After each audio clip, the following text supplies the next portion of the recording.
Hello students, welcome to my channel Geeta maths classes. तो बेटा आज मैं आप सभी को इस वीडियो में क्लास 10 मैथ्स का जो चैप्टर नंबर 1 है रियल नंबर्स, उसकी एक्सरसाइज 1.2 करवाने जा रही हूँ। तो आपके पास एक्सरसाइज 1.2 में 3 क्वेश्चंस हैं सिर्फ, और वो 3 क्वेश्चंस आपके बहुत इंपॉर्टेंट हैं। अगर आपने एक क्वेश्चन भी अच्छे से समझ लिया ना बेटा, सारे के सारे क्वेश्चंस आपके एक ही जैसे हैं और एग्जाम के लिए भी ये बहुत इंपॉर्टेंट है। तो चलिए शुरू करते हैं। तो देखिए बेटा, आपको क्वेश्चन नंबर 1 में दिया है prove that root 5 is irrational. आपको रूट 5 को ना इरेशनल प्रूफ करके दिखाना है। तो सबसे पहले तो आपको पता होना चाहिए कि जो आपके इरेशनल नंबर्स होते हैं वो कौन से होते हैं। इरेशनल नंबर्स आपके वो नंबर्स होते हैं जिन्हें आप p बाई क्यू की फॉर्म में नहीं लिख सकते, है ना। p बाई क्यू की फॉर्म में नहीं लिखे जाते आपके इरेशनल नंबर। अब देखिए बेटा, इसको आपको प्रूफ करना है इरेशनल नंबर, ठीक है, रूट 5 को। तो इसको प्रूफ करने का ना एक मेथड होता है जिसे हम कहते हैं कॉन्ट्राडिक्शन मेथड, है ना। कॉन्ट्राडिक्शन मेथड, इस मेथड में हम क्या करते हैं, शुरू में ना हम एज्यूम करके चलेंगे रूट 5 को कि ये रूट 5 ना हमारा रैशनल नंबर है, ठीक है। स्टार्टिंग में आप मानकर चलिए आपका ये जो रूट 5 नंबर है ये रैशनल नंबर है। जब आप इसको प्रूफ करना शुरू करोगे तो आप एक ऐसे पड़ाव पर आओगे जहां आपको रियलाइज होगा कि ये रूट 5 ना हमारा एक रैशनल नंबर नहीं है ना। आपको पता लगेगा कि ये रूट 5 जो है ये मेरा रैशनल नंबर नहीं है। तो अगर आपका ये रैशनल नंबर नहीं होगा तो ऑटोमेटिकली ये क्या होगा, इरेशनल नंबर होगा। यानी कि आपकी ना कॉन्ट्राडिक्शन अराइज हो जाएगी, यहाँ पर विरोधाभास आ जाएगा। स्टार्टिंग में तो मैं ये मानकर चल रही थी, लेकिन लास्ट में मुझे पता चल रहा है कि ये वो चीज़ नहीं है, ठीक है। यानी कि स्टार्टिंग में आपने कुछ और माना और लास्ट में आपको रिजल्ट उसका उल्टा मिला, यानी कि कॉन्ट्राडिक्शन अराइज हो गई। तो वही चीज़ हम यहाँ पर अप्लाई करेंगे। सबसे पहले रूट 5 को रैशनल नंबर मानेंगे, उसके हिसाब से सॉल्व करेंगे, फिर देखेंगे लास्ट में हमें पता लगेगा कि ये रूट 5 हमारा रैशनल नंबर नहीं है, तो हम कहेंगे ये हमारा इरेशनल नंबर है। तो चलिए शुरू करते हैं। तो देखिए, सबसे पहले मैंने आपको बताया कि हमें क्या करना पड़ेगा, इसको रूट 5 को ना मानकर चलना पड़ेगा कि ये हमारा क्या है, एक रैशनल नंबर है। तो यहाँ पर मैं लिख दूंगी let us assume that root 5 is rational. हम मानकर चलेंगे कि हमारा ये जो रूट 5 है ये एक रैशनल नंबर है। अब हमें पता है कि हमारा जो रैशनल नंबर्स होता है वो हम p बाई क्यू की फॉर्म में हम उसे लिख सकते हैं, है ना। तो रूट 5 को हम p बाई क्यू की फॉर्म में लिख सकते हैं। तो रूट 5 को मैं लिख सकती हूँ equal to root 5 is equal to a upon B. आप यहाँ पर p बाई क्यू भी यूज कर सकते हो। तो यहाँ पर मैंने a अपॉन बी लिया है, यानी कि रूट 5 को हम a अपॉन बी की फॉर्म में लिख सकते हैं, है ना, क्योंकि रैशनल नंबर्स आपके p बाई क्यू की फॉर्म में लिखे जाते हैं। अब देखिए यहाँ पर आपने साइड में मेंशन कर देना है where a and b are co-primes. Co-primes यानी कि को-प्राइम नंबर्स वो नंबर्स होते हैं जिनका 1 के अलावा कोई और दूसरा कॉमन फैक्टर नहीं होता, है ना। 1 के अलावा कोई और कॉमन फैक्टर नहीं होता, यानी कि a और b को सिर्फ 1 डिवाइड कर सकता है, 1 के अलावा कोई और डिवाइड नहीं कर सकता, है ना। इसका मतलब ये है। अब देखिए, अब आपने क्या करना है, इस b को ना इधर लेकर जाना है, इस साइड लेकर जाओगे, डिवाइड में है, इधर जाकर मल्टीप्लाई में हो जाएगा। तो root 5 into B is equal to A, ये आ गया आपके पास। अब आप क्या करोगे, अब हम करेंगे squaring both sides, squaring both sides. अब स्क्वायरिंग करिए दोनों तरफ, तो आपके पास आ जाएगा बेटा, ये आ जाएगा रूट 5 बी का whole square is equal to A square. तो रूट 5 का स्क्वायर और ये b का square is equal to A square, यानी कि 5 B square is equal to A square. ये आ गया आपके पास, है ना, ये आया। अब यहाँ से इस इक्वेशन से आप क्या समझ रहे हो, इसको मान लीजिए आप फर्स्ट इक्वेशन, है ना। इस इक्वेशन से मैं क्या समझ रही हूँ कि ये जो मेरा ए स्क्वायर है ना ये 5 से डिविजिबल है ना। ए स्क्वायर जो है ये मेरा 5 से डिविजिबल है। कैसे, यहाँ पर देखिए, मान लीजिए अब आपका देखिए ये इस तरीके से है ना, आपको दिया है 5 B square is equal to A square. तो यहाँ पर आप कंफ्यूज मत होइए, इसका मतलब है कि ये जो मेरा ए स्क्वायर है ना ये मेरा 5 से डिविजिबल है बेटा। कैसे है, अब मान लीजिए बी स्क्वायर आपका कोई भी इंटीजर है, 1 2 3 4 कुछ भी, मैं अगर ले लेती हूँ 5 इंटू 4 तो मुझे रिजल्ट क्या मिलता है 20। अब 20 आप मान लीजिए ये आपका ए स्क्वायर है, बी स्क्वायर आपका 4 है, यानी कि ये जो ए स्क्वायर मैंने माना 20, ये जो 20 है ये मेरा 5 से पूरा पूरा डिविजिबल है या नहीं है ना, है ना। 20 से पूरा पूरा डिविजिबल है, कुछ भी ले लीजिए, बी स्क्वायर को कुछ भी ले लीजिए, 5 इंटू अगर मैं 3 ले लेती हूँ तो मुझे रिजल्ट क्या मिलता है 15, यानी कि ये जो मेरा 15 है ये पूरा पूरा 5 से डिविजिबल है या नहीं है ना। यानी कि हम यहाँ से कह सकते हैं कि ये जो मेरा ए स्क्वायर है ये 5 से डिविजिबल है, तो यहाँ पर लिखेंगे ए स्क्वायर इज डिविजिबल बाय 5, है ना, ए स्क्वायर इज डिविजिबल बाय 5। तो यानी कि अगर मैं कहूँगी कि मेरा ए स्क्वायर 5 से डिविजिबल है तो ए भी तो डिविजिबल होगा ना 5 से, ए इज ऑल्सो डिविजिबल बाय 5, तो हम कह सकते हैं कि मेरा ए भी डिविजिबल होगा 5 से, है ना। तो यानी कि अगर स्क्वायर ए स्क्वायर है वो 5 से डिविजिबल हो रहा है तो ए भी आपका 5 से डिविजिबल होगा। अब यहाँ पर अगर मेरा ए 5 से डिविजिबल है तो यहाँ पर मैं लिख सकती हूँ let A is equal to 5c।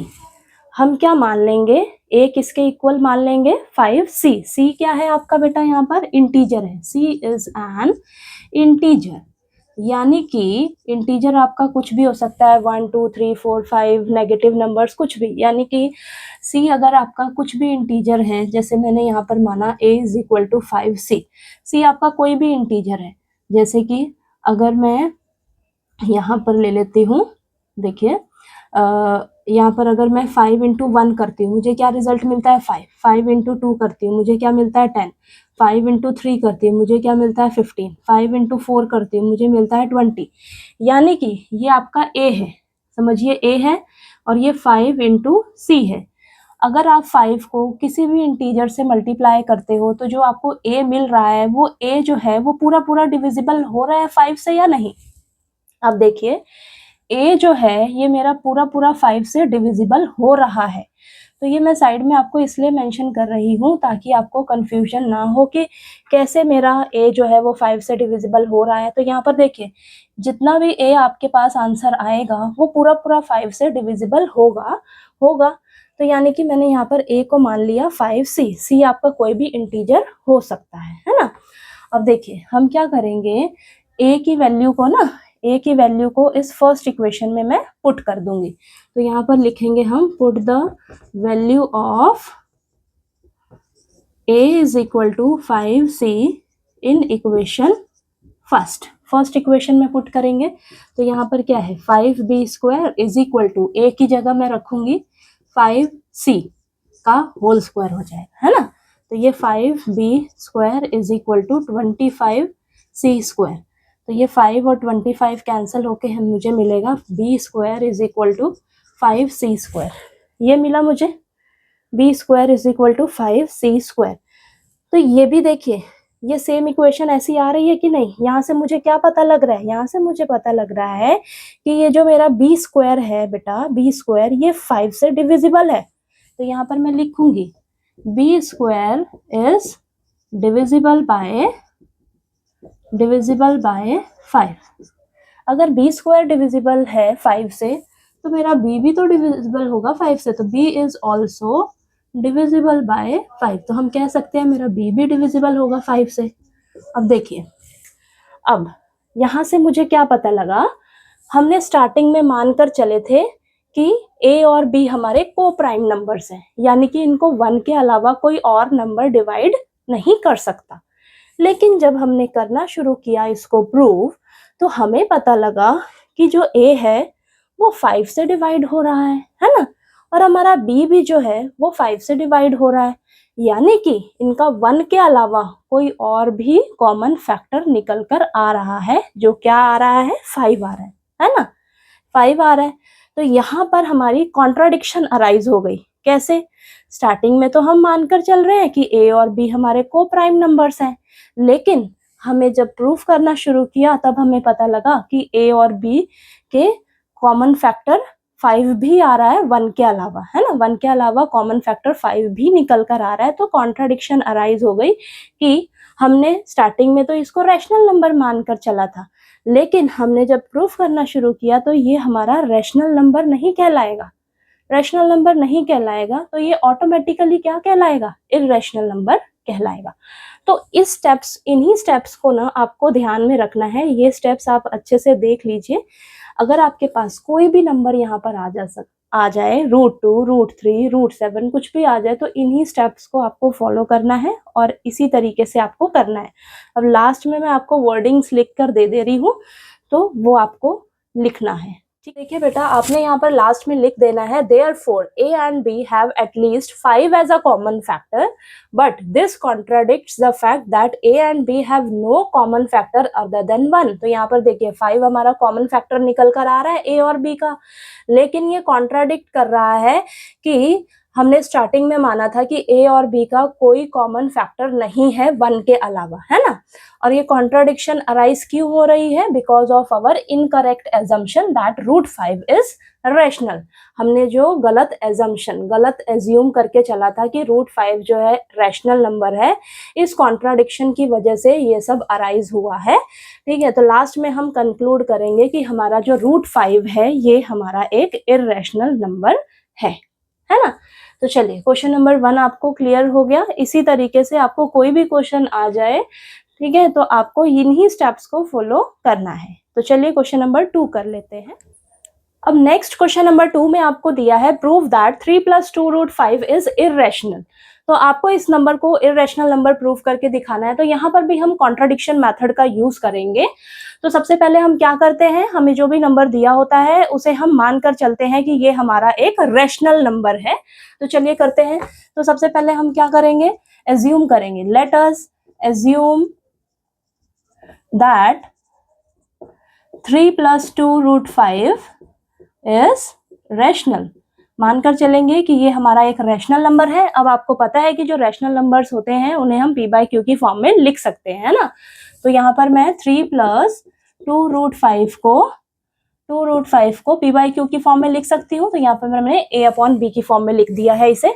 अब यहाँ पर ये जो a और b है, a and b are integers. a और b क्या है, हमारे इंटीजर्स है, और ये जो b है मेरा वो नॉट इक्वल टू 0 है ना। अब आपने क्या करना है, इस टाइप का क्वेश्चन जब भी आपको मिल जाए ना, तो आपको क्या करना है, आपको पता है कि ये जो √5 है ये मेरा एक इररेशनल नंबर है ना। अब इररेशनल नंबर है तो इसके साथ जो भी यहाँ पर नंबर आपको दिख रहा है, इसके साथ √5 के साथ जो भी आपको नंबर दिख रहे हैं उनको आप क्या करिए, इक्वल टू के उधर लेकर जाइए एक एक करके, है ना, उस तरफ फेंकते जाइए। तो देखिए यहाँ पर सबसे पहले हम क्या करेंगे, 3 को उस तरफ लेकर जाएंगे। तो 3 मेरा प्लस का है, उधर जाकर माइनस का हो जाएगा, है ना। तो यहाँ 2 √5 बचा। तो यहाँ पर देखिए a/b माइनस का 3, है ना। अभी भी √5 के साथ कौन है, 2 है। 2 कैसे है, मल्टीप्लाई में है, तो उधर जाकर क्या हो जाएगा, डिवाइड में चला जाएगा। तो यहाँ पर √5 बच गया आपका अकेला, और 2 जो है उस तरफ डिवाइड में आ जाएगा। तो ये 1/2 a/b माइनस 3 ये आ गया आपके पास। तो ये हो जाएगा √5 = a/2b माइनस 3/2। अब देखिए ये मुझे पता है मेरा इररेशनल नंबर है, और ये आपका रैशनल नंबर है बेटा, है ना। कैसे, यहाँ पर देखिए मैं लिख देती हूँ। हमें पता है कि we know that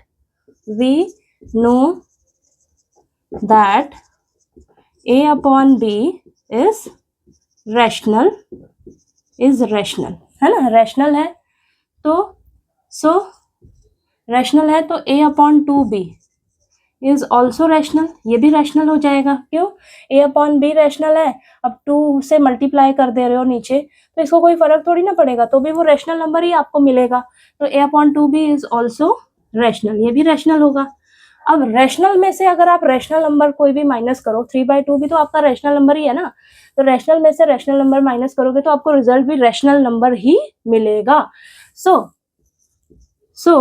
a/2b minus 3/2 is also rational, तो ये भी आपका रैशनल नंबर ही होगा। तो ये वाली साइड तो आपकी क्या है, पूरी की पूरी रैशनल नंबर है ना। और हमें पता है, we know that we know that √5 is irrational. हमें पता है कि हमारा जो √5 है वो एक इर्रेशनल नंबर है, इर्रेशनल नंबर है। अब आपको पता होना चाहिए कि ये जो इर्रेशनल नंबर्स होते हैं ये हमारे कभी भी रैशनल नंबर के इक्वल नहीं होते हैं बेटा, है ना। इर्रेशनल नंबर हमारे रैशनल नंबर्स के इक्वल नहीं होते हैं। तो यहाँ पर देखिए, लेकिन यहाँ पर तो इर्रेशनल नंबर रैशनल नंबर के इक्वल आ रहा है। तो ये जो कॉन्ट्राडिक्शन अराइज हुई है, ठीक है, ये जो कॉन्ट्राडिक्शन अराइज हुई है ये हमारी गलत एजम्पशन की वजह से अराइज हुई है। तो यहाँ पर हम लिख देंगे this contradiction has arisen because of our incorrect assumption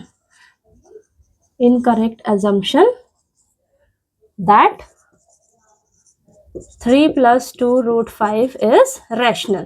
ये जो हमने गलत एजम्पशन करके चले थे ना शुरू में कि हमारा 3 + 2√5 जो है एक रैशनल नंबर है, तो ये इस गलत एजम्पशन की वजह से कॉन्ट्राडिक्शन अराइज हुई है। तो हम लास्ट में लिख देंगे so we conclude that 3 + 2√5 is irrational. तो हमारा ये जो 3 + 2√5 नंबर है ये एक इर्रेशनल नंबर है, ठीक है। तो आपको देखिए ये समझ में आया। तो इस तरीके से आपने इस टाइप का क्वेश्चन जो है वो अटेम्प्ट करना है, ठीक है। अब अगला क्वेश्चन नंबर 3 आपको दिया है, prove that the following are irrational. तो क्वेश्चन नंबर 3 में ना आपको ये 3 नंबर्स दिए हुए हैं, इन तीनों नंबर्स को एक एक करके आपको इर्रेशनल नंबर प्रूव करके दिखाना है। तो यहाँ पर भी हम कॉन्ट्राडिक्शन मेथड का यूज करेंगे। तो चलिए करते हैं। तो देखिए बेटा, सबसे पहले हम फर्स्ट पार्ट करते हैं। फर्स्ट पार्ट में हमें नंबर दिया है 1/√2, ठीक है। तो सबसे पहला काम हम क्या करते हैं, हम मानकर चलते हैं कि हमें जो भी नंबर दिया हुआ है वो मेरा एक रैशनल नंबर है ना। तो यहाँ पर हम लिख लेंगे late us assume that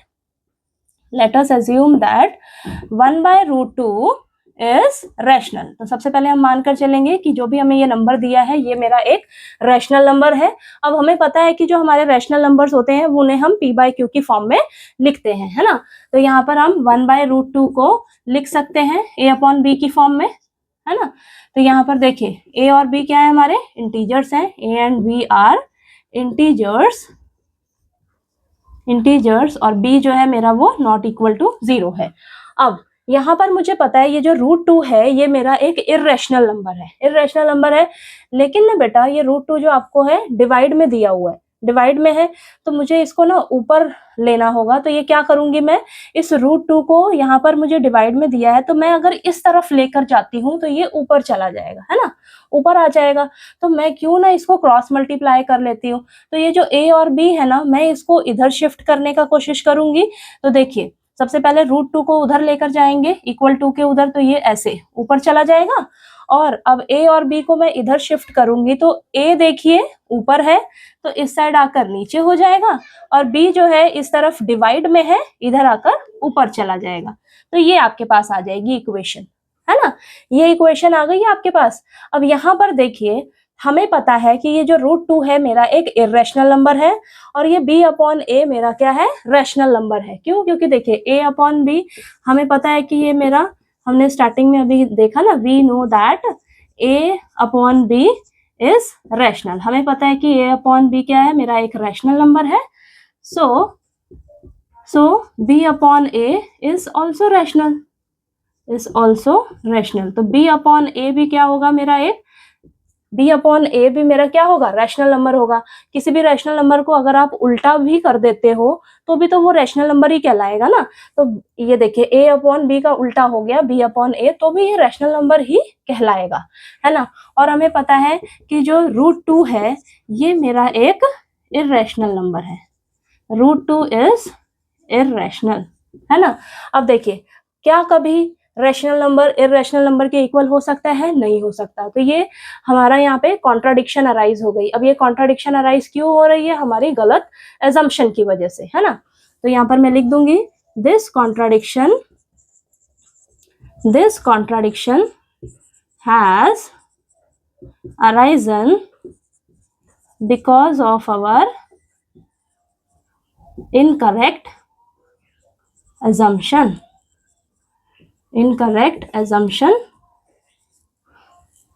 that, एक क्वेश्चन भी अगर आपने अच्छे से कर लिया ना, सारे क्वेश्चंस में वही सेम वर्डिंग्स हैं, दैट 1/2 इज रैशनल। स्टार्टिंग में हमने ये एज्यूम करके चला था, सो वी कंक्लूड दैट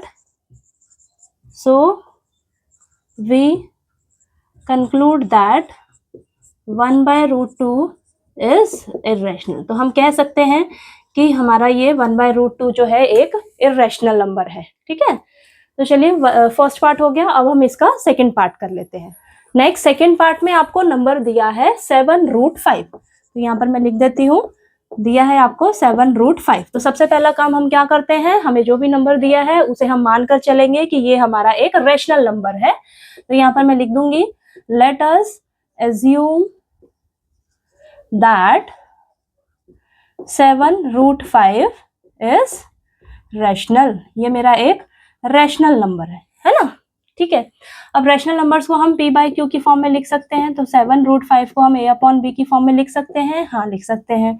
तो यहाँ पर a and b are integers. a और b क्या है, मेरे इंटीजर्स हैं, और b जो है वो नॉट इक्वल टू 0 है ना। अब देखिए, यहाँ पर हमें पता है कि जो √5 है ये एक इर्रेशनल नंबर है। अब आप देख रहे हो कि √5 के साथ ना अभी 7 है मल्टीप्लाई में, तो मुझे √5 को अकेला छोड़ना है।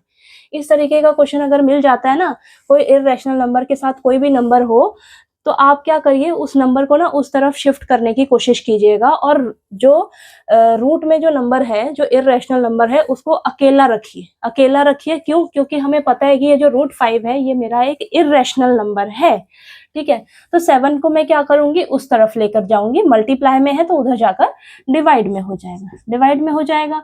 तो ये हो जाएगा a/7b। इस तरीके से हो गया।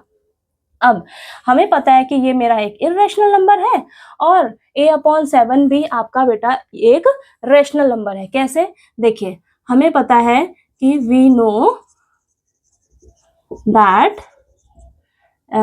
a/b is rational. a/b rational है, रैशनल नंबर है। ठीक है, अब अगर आप रैशनल नंबर में डिनोमिनेटर में कुछ भी मल्टीप्लाई भी कर देते हो, 7 को अगर मैं मल्टीप्लाई कर देती हूँ तो भी तो आपको रैशनल नंबर ही मिलेगा ना। ठीक है, रैशनल नंबर ही मिलेगा, उसी फॉर्म में ही मिलेगा आपको आंसर। तो यहाँ पर a/7b, so a/7b is also rational number.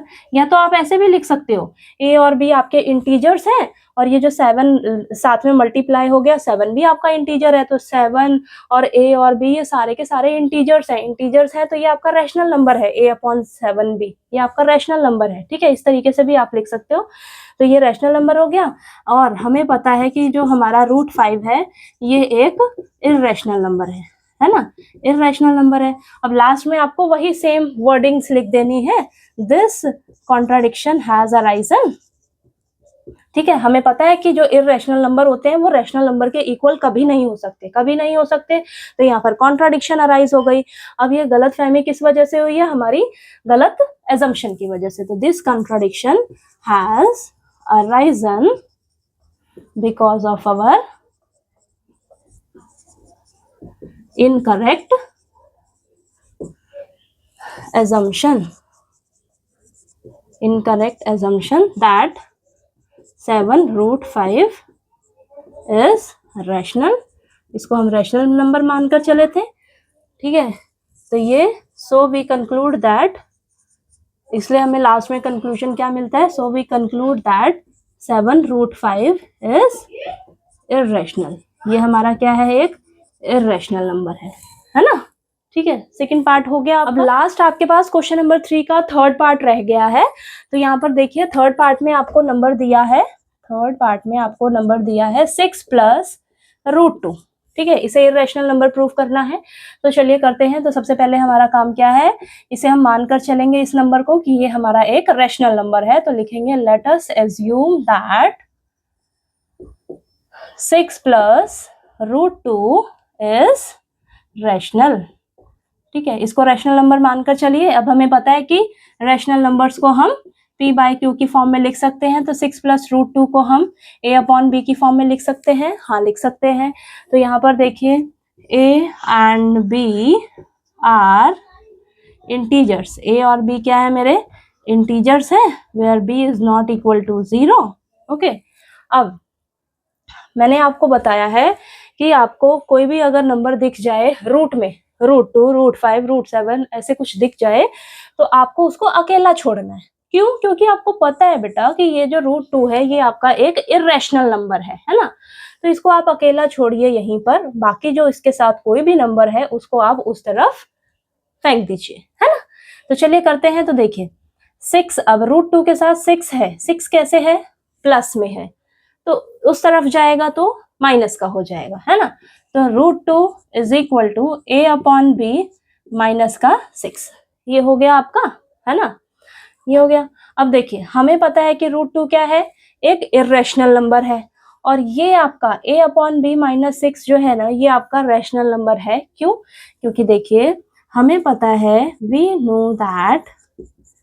No that a upon b is rational, हमें पता है कि a अपॉन b जो है हमारा ये रैशनल नंबर है।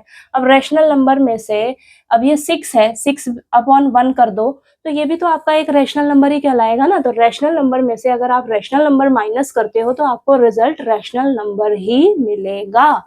तो यहाँ पर लिखेंगे सो a upon b minus 6 is also rational, तो ये भी आपका क्या है, एक रैशनल नंबर ही है। एंड हमें पता है कि जो रूट 2 है इज इर्रेशनल, रूट 2 क्या है, एक इर्रेशनल नंबर है। अब इर्रेशनल नंबर कभी भी रैशनल नंबर के इक्वल नहीं हो सकता, नहीं हो सकता ना। तो ये कॉन्ट्राडिक्शन अराइज क्यों हुई है, गलत एजम्पशन की वजह से। तो यहाँ पर लिख देंगे हम this contradiction has arisen because of our incorrect assumption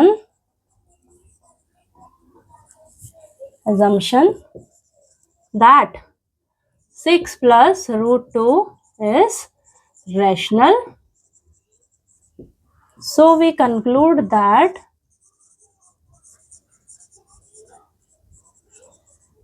6 plus root 2 is irrational। तो ये जो है हमारा नंबर 6 प्लस रूट 2 ये एक हमारा इर्रेशनल नंबर है, ठीक है। तो बस आपने अगर एक क्वेश्चन भी अच्छे से कर लिया ना बेटा, सारे के सारे क्वेश्चंस उसी सेम मेथड से ही होंगे, है ना। तो चलिए इम्पोर्टेंट थे आपके ये क्वेश्चंस। तो अगर आपको सारे क्वेश्चंस अच्छे से समझ आ गए हो तो प्लीज़ वीडियो को लाइक कीजिएगा, शेयर कीजिएगा और ज़्यादा से ज़्यादा सब्सक्राइब कीजिएगा चैनल को। Thank you so much.